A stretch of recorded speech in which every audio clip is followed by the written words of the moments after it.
What is the true nature of reality? And what is the connection between consciousness and spirit? What kind of a world will we live in when there is a total fusion of science and religion?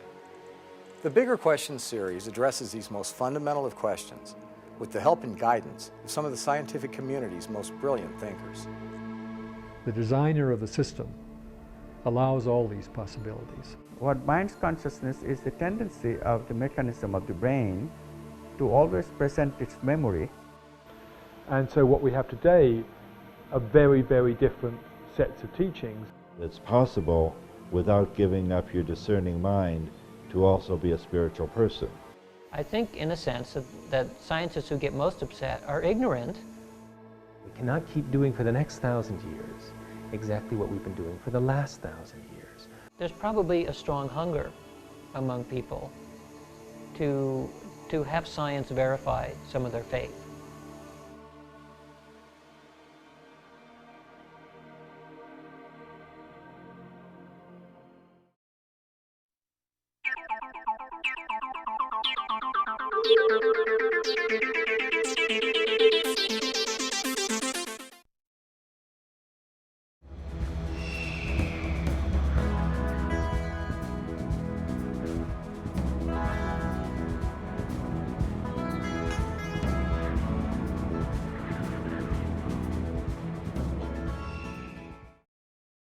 Welcome back. I'm again here with Martin Gray, the author of Sacred Earth, the new book from Barnes & Noble's imprint. Sterling. Sterling. It's a beautiful coffee table book. Check it out at sacredsites.com. Martin, there's a couple images that have always struck me, and I wanted to maybe take a moment and talk about the stories behind the images. And that is the first one is a couple of images, actually, what you achieved at the Golden Temple in Amritsar, India. Did I say that right? Mm-hmm. That's right, Amritsar. Great, I got that. So tell us the story. Well, it's interesting to know the word Amritsar. Amrit is sort of a potion, a heavenly potion that if by the drinking of it brings one enlightenment. This site, Amritsar, which is the Golden Temple of the Sikhs, the people that wear the turbans, is the first place I ever traveled to on my own.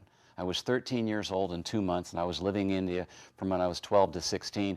And my mother had trained me to travel a little bit in India and Nepal. And then when I was, like I said, 13 years old and 2 months, I took a train from the station in Delhi to Amritsar and found the Golden Temple, or found and stayed at the Golden Temple. And you can stay there for free, and they feed you for free. And it is one of the most beautiful sacred sites in the world. And it actually is, there are a whole lot of gold there. And as you'll see from the picture, there's this big lake, and then the temple is in the middle of it. And it's just a magnificently beautiful place. And there's a quality, a spiritual quality. And that's something that's really important about these sacred sites. They're sort of magnets for people to come.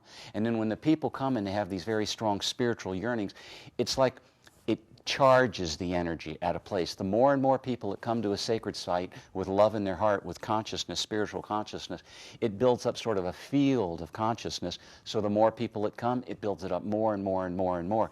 And that's why I feel... Like a repository of collective energy? Very much like that. It's a repository of that. That's and a so good way you've of traveled putting... to a lot of places. I don't mean to break away, but I think this is an important point. You've traveled to a lot of places, and you've experienced this not only firsthand, but you've seen the effect and studied the effect. And you have your own theories and beliefs about how that all works between human consciousness and the planet Earth. Let's finish the Amritsar story, and let's go straight into that, because I think they're connected and it's very important. Well, I've actually looked at the subject in great detail. I've read about 2,000 books germane, relevant to this whole field, and I've isolated 32 different types of sacred sites or power points or pilgrimage shrines. And then I began thinking, well, what is it that contributes to the power of a place? How does a place become powerful? And there's actually 20 different factors that I've isolated that contribute to the power of a place. And one of the most powerful is human intention. By people believing in something, it sort of charges the field of a place. So you imagine a place like Amritsar or Mecca in Saudi Arabia. You have tens of millions of people coming to a certain place with prayer in their heart, with yearning, with a spiritual intention. It does, in fact, it's almost like film. If you take a picture of something, you expose film to something for 100th or 1,000th of a second, it records it. So you'd take a sacred site, and millions of people come there over thousands of years. There is a memory. Place has memory. And the memory that the places have of spirituality, of the intention of people, it becomes like a battery, so that when we go to those places, we plug into those batteries, and we are in turn charged by the power of place. Now, the angles and the lighting that you get in all of your shots, but especially this one at Amritsar, there's a story behind that too, isn't there? Yeah, one of the things I do is I have time. Most people, they don't have the time when they go to the sites, but I take a lot of time when I'm at the places. And I seem to have this ability, you know, and I travel with a whole bunch of different lenses, 15 millimeter to 1200 millimeter. And when I get into a place, I can be standing in front of it and know how it will look like from up there with a different lens. And I can sort of imagine that in my head, and so I'll climb up into a different position and look at it with this lens, and then I wait for the perfect time of the day, and then I make that prayer about the spirit coming through the photograph, and then I press the black button on that simple black box. A lot of people, they think, oh, I'm a great photographer, and I go, yeah, I've got a technique, but I'm standing in front of the greatest art of human civilization. I'm photographing the greatest art pieces human beings have ever made. And what I mean by this is, if you think about a painting by Monet, it's great, but it's one guy, 3 weeks. Monet made most of his paintings in 3 weeks. The Golden Temple was not made by one person in 3 weeks. Stonehenge was not made by one person in 3 weeks. It's a greater order of art. And I've just taken the time to go all over the world to stand in front of these great places and take these beautiful pictures, and always they're as gifts to people. I'm doing this for the people of the world. I want to share this with people. That's one of the reasons for my book, my website, sacredsites.com, so that people can see these images, and in a sense they're going in a virtual way. Let's talk just a little bit about your most recent trip, which was you were actually allowed to go into Mecca and photograph, and that was unprecedented opportunity for anybody from a Western country. So can you tell us a little bit, A, about what that was like, what the people were like, what the human experience was like, and then also about the structure and the shots that you brought back? Well, initially I began doing the religions of Christianity and Judaism and Hinduism and Buddhism and Jainism and Sikhism. And then I began thinking, well, there's this major religion of the world, Islam, and I must study it and must photograph its holy places. So I began photographing its holy places from Indonesia all the way to French West Africa, circling in on Mecca. So part of your own spiritual journey was to take a look at Islam, and that also opened your eyes to the ability to get into places that other people wouldn't be able to get into. Well, one of the ways I was able to photograph Mecca, or one of the reasons, is because I took really beautiful photographs of Islamic sacred sites all over the world. And that allowed me to get permission to photograph in Mecca.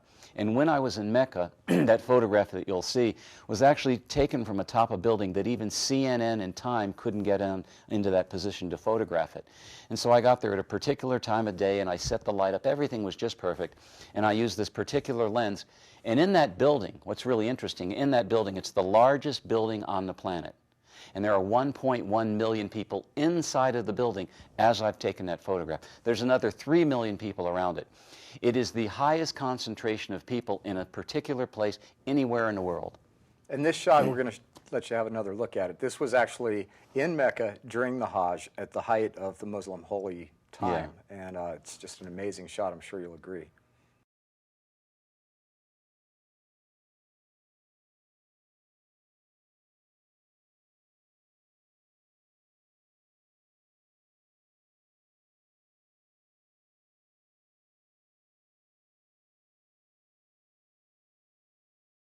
There's probably a strong hunger among people to have science verify some of their faith.